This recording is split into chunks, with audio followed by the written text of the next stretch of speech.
Meditations for every day in the year by Bishop Richard Challoner. November 13th. Except your justice exceed that of the scribes and Pharisees, you shall not enter into the kingdom of heaven. Consider first how much it concerns us all to know what we must do to save our souls, and what kind of justice that is, what degree of virtue is necessary to bring us to heaven, lest we deceive ourselves, or let ourselves be imposed upon by the enemy with false appearances and outward show, and catching at the shadow of virtue, lose the substance of it, and our souls into the bargain. The scribes and Pharisees were the most precise among the Jews, and professed the greatest zeal for the law of God and the true religion. They prayed much, they gave large alms, and they fasted frequently, so that they passed for saints amongst the people. And yet we are here assured by the month of truth itself, that except our virtue exceeds theirs, we shall have no share in his heavenly kingdom. See then, my soul, and examine well in what their justice was defective, that so thou mayest avoid their defects, lest thou perish with them. For why shouldest thou suffer thyself to be deluded, to the loss both of thy God and of thyself for all eternity? Consider secondly that the justice of the scribes and of the Pharisees was many ways deficient, but more especially in this, that it contented itself with reforming and regulating the outside, whilst it neglected the interior, which is the true seat of Christian justice. They made clean the outside of the cup and of the platter, whilst their inside was full of iniquity. Luke 11:39. Their good works were not done with a pure intention. They sought not God, but themselves in all they did. Their alms, their fastings were directed to the gaining of the applause of the world, to the end they might be honored and esteemed by men.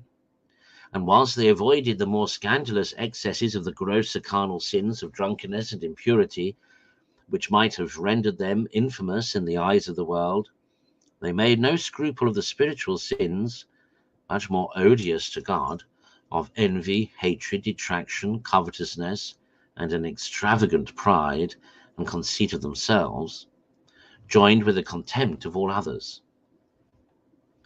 Thus all the good they seemed to do was quite vitiated and corrupted.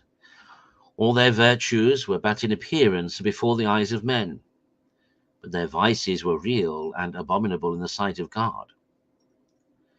Christians, take heed of this leaven of the Pharisees, as your Lord admonishes you. Take heed of hypocrisy, of ostentation, and an outward show of devotion, destitute of the real substance of it. All the glory of the true spouse, the daughter of the king, is within.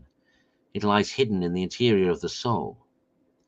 Take heed lest pride or vainglory vitiate your good actions by vitiating your intention.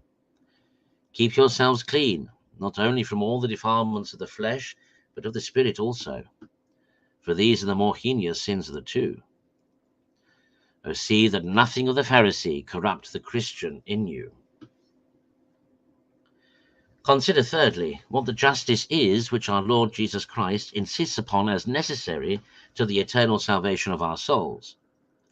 It consists not in mere outward professions, for not every one that saith to me, Lord, Lord, shall enter into the kingdom of heaven, but he that doeth the will of my Father who is in heaven. Matthew 7, verse 12.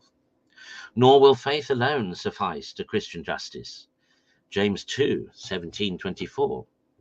Nor will alms, prayers, or fastings alone make anyone just, as we see in the very case of the Pharisee, nor any outward form of worship without the inward spirit, nor anything else that can be separated from obedience to the commandments, from true Christian humility and divine charity. Know, my soul, the justice that is to bring thee to heaven is to keep the commandments. Matthew 19:17. It is to do the will of thy Father who is in heaven. Matthew 7:21. It is to be poor in spirit. Matthew 5:3. It is to be humble like a little child. Matthew 18:3 and 4.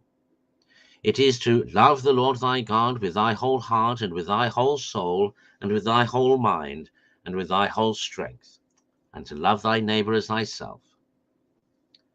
This is Christian justice indeed. Do this, and thou shalt live.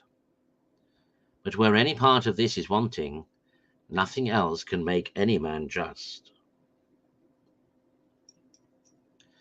Conclude, to be quite in earnest in seeking and following after this Christian justice in all its branches, by purity of intention in all thy works, by sincerity and simplicity, or uprightness of soul, by attending to thy interior, to keep that regular and orderly, by true humility of heart, and above all things by fleeing sins and loving God, and thus shalt be just indeed before the Lord, and entitled to his heavenly kingdom.